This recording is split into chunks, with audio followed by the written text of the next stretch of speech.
Elise here from Hustle and Groove, where we talk about all things about creating an online business that's easy, fun, and profitable for you.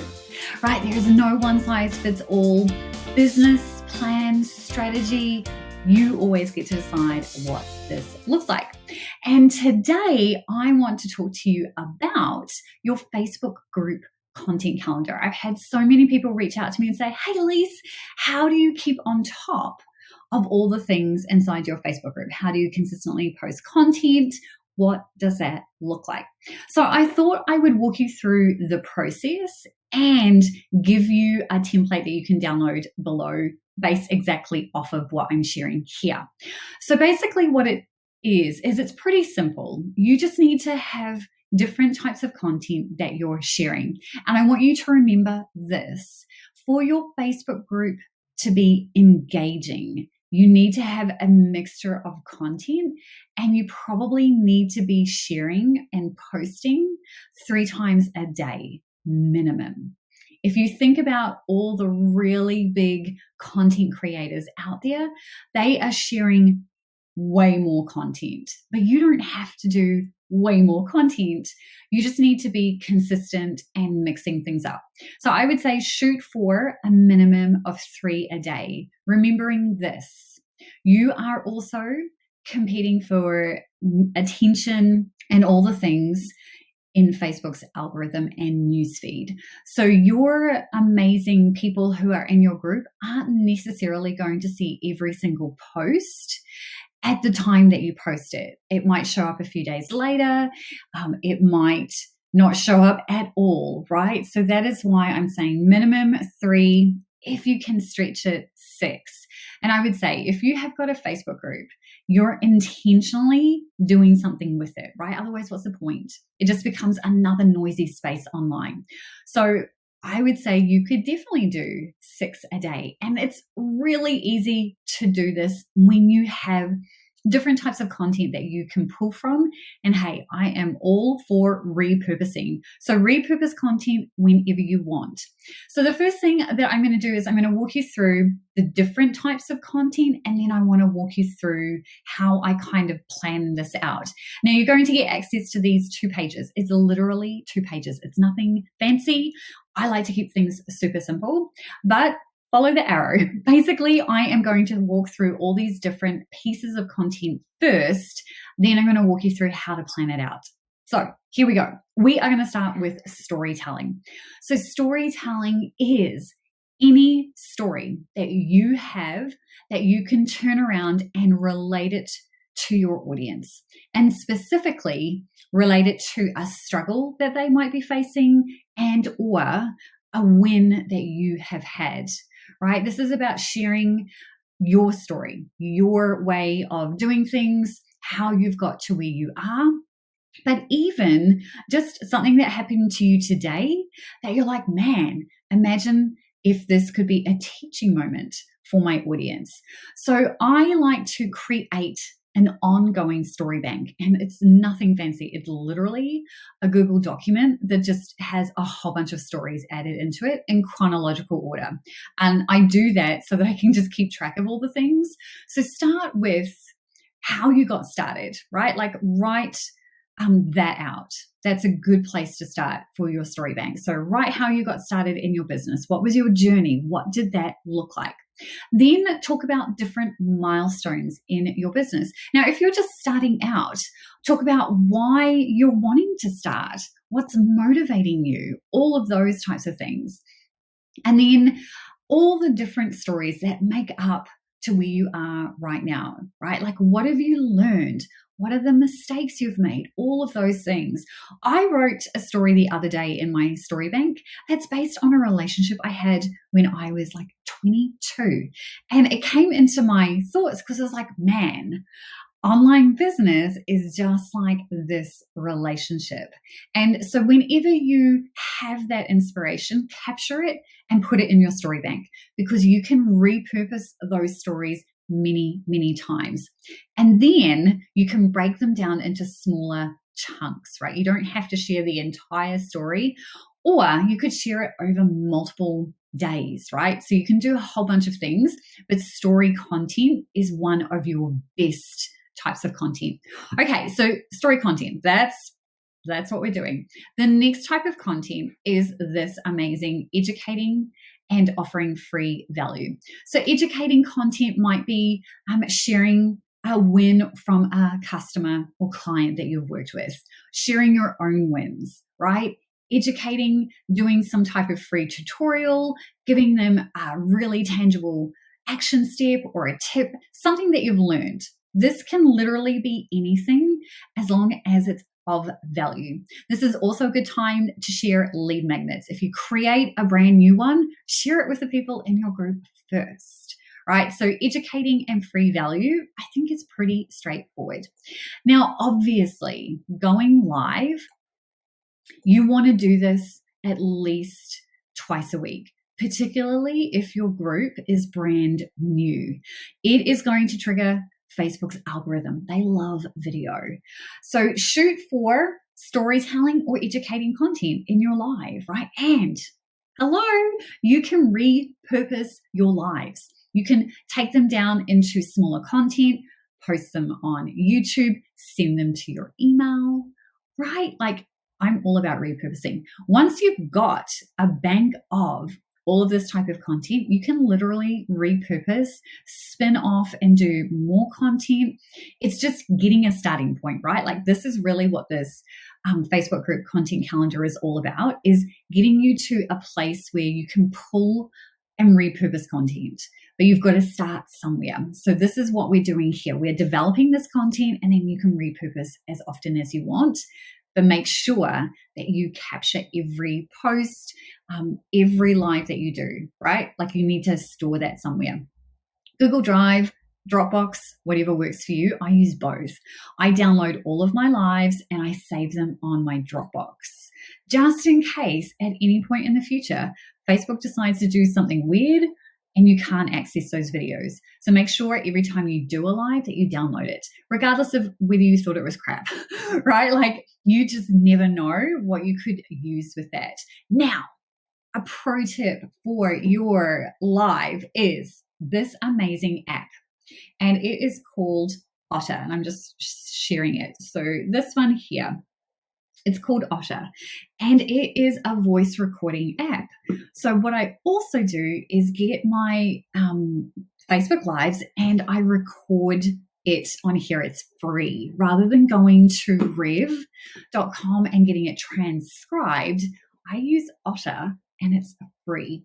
Otter will transcribe up to 40 minutes of text for free, right? So I do this with all my lives, and then you can turn it into a blog post, right? Again, I am all about repurposing content.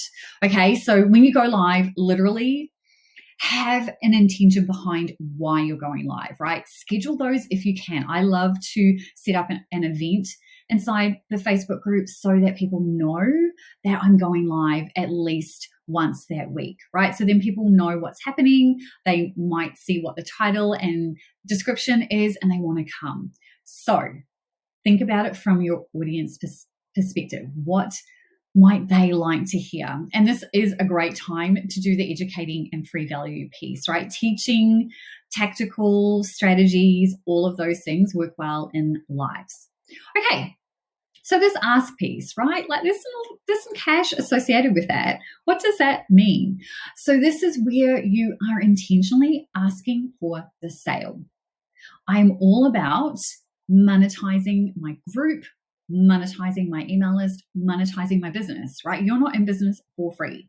Now, when I say ask, I also mean making sure that you provide value. So as long as you've done all those things that we've just talked about, storytelling, educating, and value, and going live before asking, and that's exactly why it's in this order, then 9 times out of 10, you're going to have far more success than if you lead with an ask. And the way that I like to ask is pretty casual, right? And I literally love to do it at the end of a video. That's kind of my jam. That's how I love to sell. It's really easy. So you could literally do a Facebook Live. You've taught them something, you've shared something, whatever, whatever that is. And at the end, all you have to do to turn it into an ask is say, hey, I just created this amazing product that helps you do this without wasting your time trying to figure out all the pieces and how they fit together.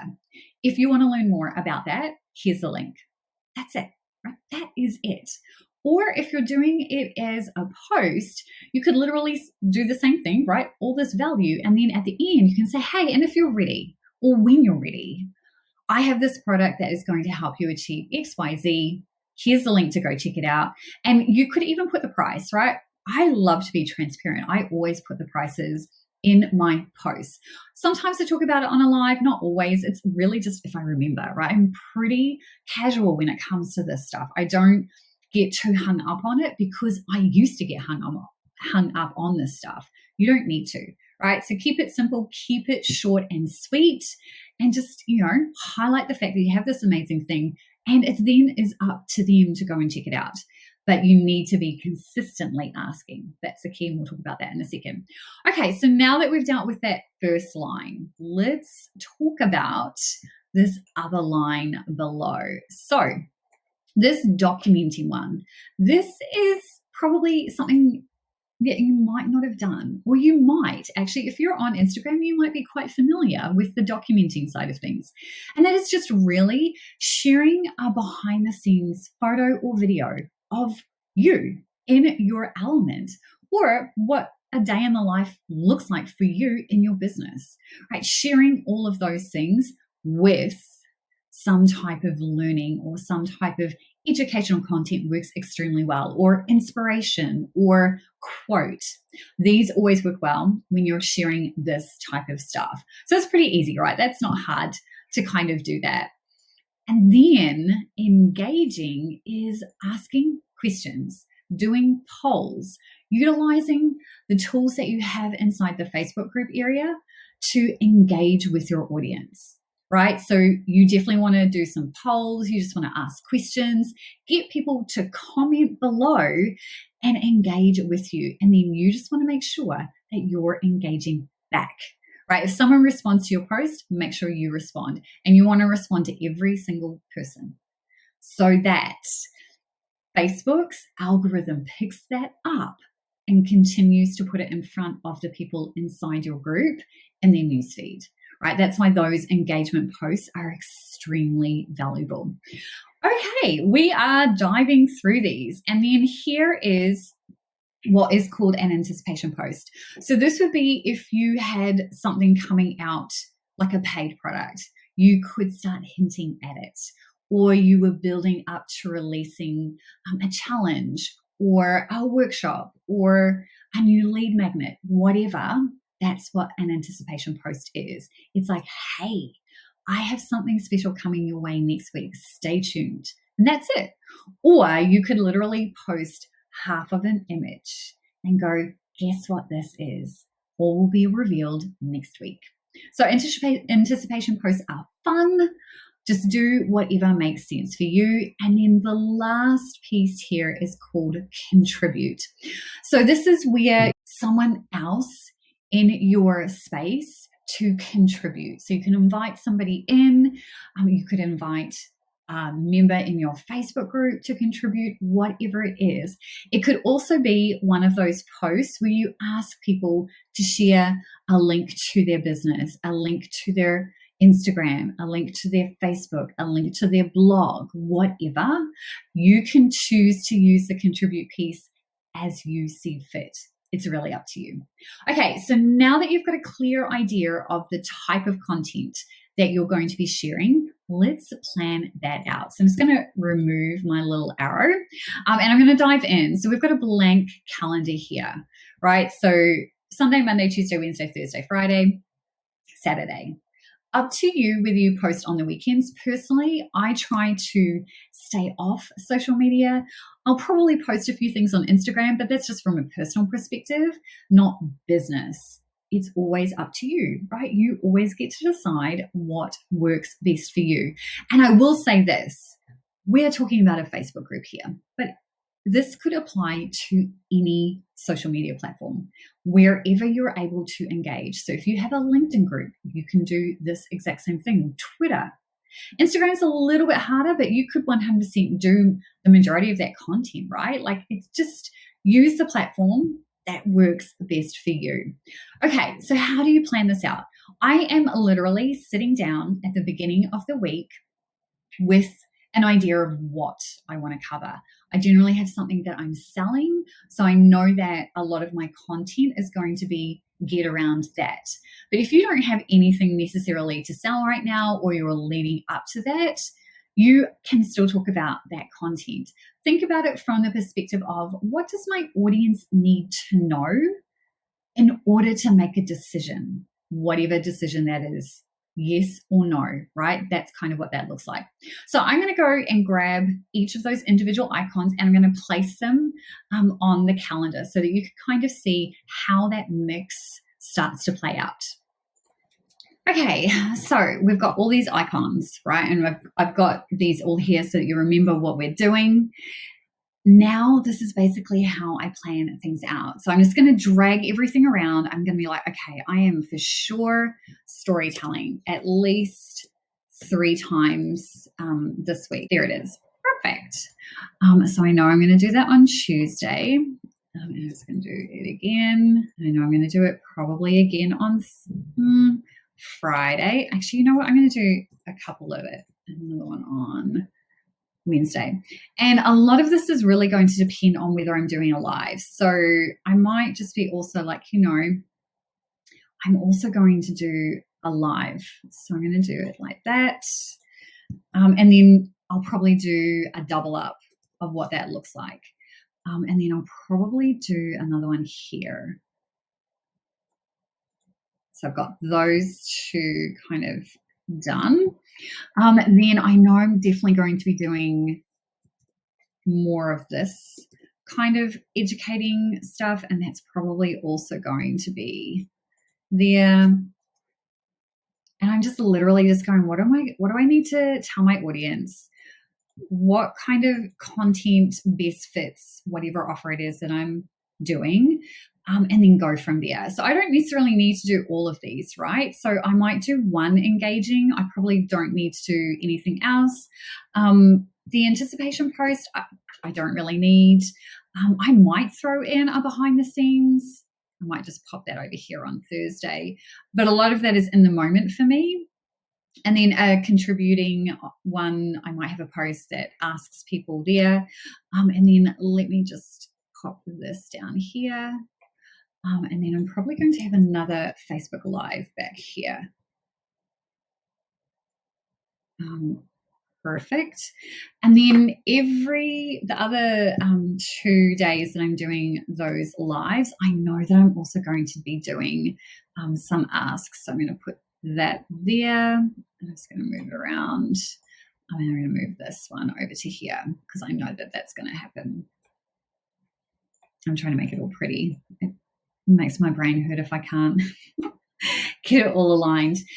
So I'm also probably going to do another educating one here on Tuesday. Pop that there. And probably, I can probably do another storytelling one here too. Don't be afraid to do storytelling and educating almost daily, right? Does not need to not be there. You can 100% do that as often as you want.